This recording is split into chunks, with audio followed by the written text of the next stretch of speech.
In the past I've cut that with a knife like this, or a razor blade. I've marked it. I think you can see that reasonably well. I just got several marks on there, but I've marked it. That's going to give me the little shape so it's just not straight across, which would be okay. It's just this strictly is an aesthetic thing.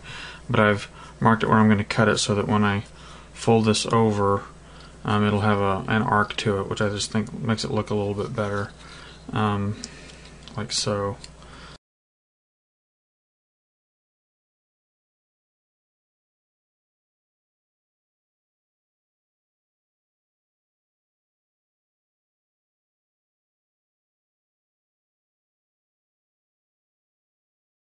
That will now form a little holder. You'll want to clean up the edges probably with a sander or something like that. If you have a belt sander, that's what I would probably use. You know, attach that really good, and then with some binding clips or something, and then try to sand that out so that it's, you know, just looks better on the edges. Also have a little bit of a mismatch on the width there, so I'll probably want to clean that up. But you'll wind up putting it on here like this. So you can do that a few different ways, but it'll wind up looking roughly like that when it's on there. Obviously you'll clean it up first, but you can either attach it at 2 points here on the underside and then attach the top with like one in the center or one on each side. The way I did this one was I just put these two in it that went through both layers. The only downside to that is then you're using up a little bit of the space, so these slots aren't quite as big, and if you want to put the straps closer together, then you kind of start running out of space. So what I'll probably do is just go ahead and clip it on the ends, and then clip, which won't take up any space because it'll be underneath and it won't matter for that, and then I'll probably put one on each end of this. So I have cut all the pieces I need for my sheath, and now I need to dye them.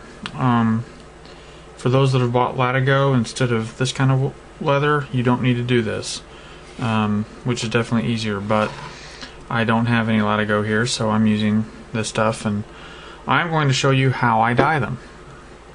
This is not necessarily the right way to do it. I have done this a few different ways, two primary ways that had mixed success. The first was to buy some leather dye. This stuff, this Eco Flow.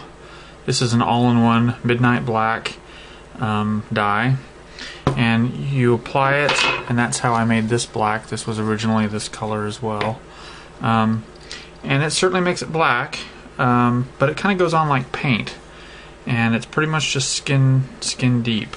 So if your sheath was to get knocked up pretty hard, you know, against stuff, then I don't think it would flake off, but if it cut into the leather at all, it would just show you the raw leather color underneath it, because it's essentially skin deep.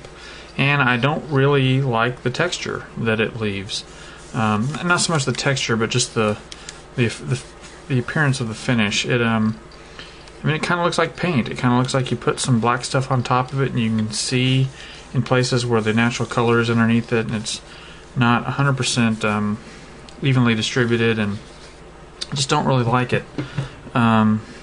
They have I would imagine that the all-in-one like this is kind of the easy way out method that they recommend, and probably if you did it the more complete way, where you get the multiple stuff, the dye and the finish and everything, it would probably look a little better. But me being more of a woodworker by far than a leather worker, I turned to since I didn't like that solution, I turned to what I'm more familiar with, which is in woodworking, is a dye, a water-based dye. You could use an alcohol-based dye too, probably, but And I tried it, didn't know whether it was going to work, but it worked reasonably well the last time I did this. So that's what I'm going to do again. It may, like I said, not be the right way. There may be much better ways, but I'm not really a leather worker, so I'm going to use this method because I know I can get reasonably good results out of it. So this is black dye. That is not the same thing as black stain. Black dye, it's called an aniline dye. Stain is essentially a paint, thinned out paint that sits on the surface of the wood and gets into the pores. Dye is a penetrating material that soaks in. It's not based on particulates. It's just, that's the difference between a dye and a stain or a paint. Is one is in the liquid form, the other is just particulate suspended.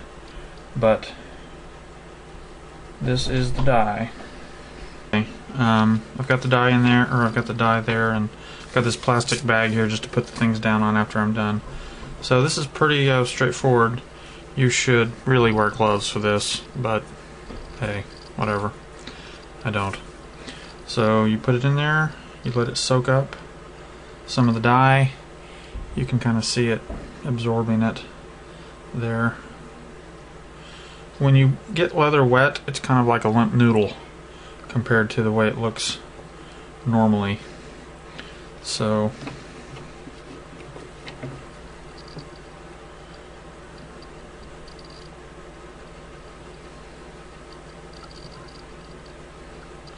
when I did this before, the color kind of went purple on me, even though the dye is black. So in order to get that black color, I may wind up having to do this a few different times. And that's fine. Each time you do it, it gets a little bit darker.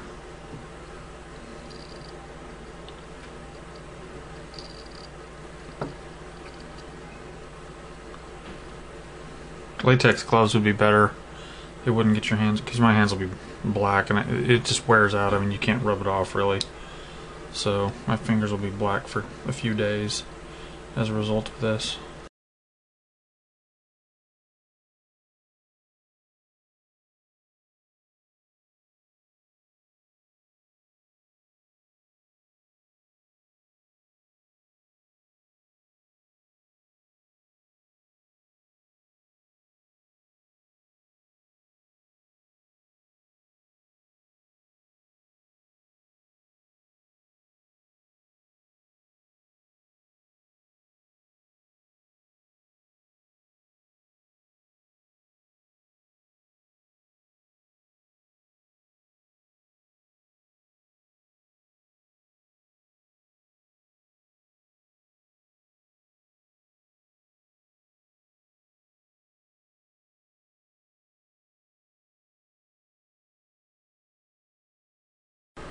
Okay, I've stained the materials and now they've dried, gotten a little crispy, back the way that leather feels normally, at least this kind of leather.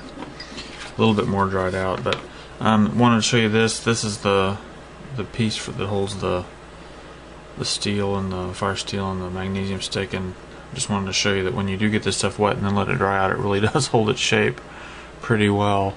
So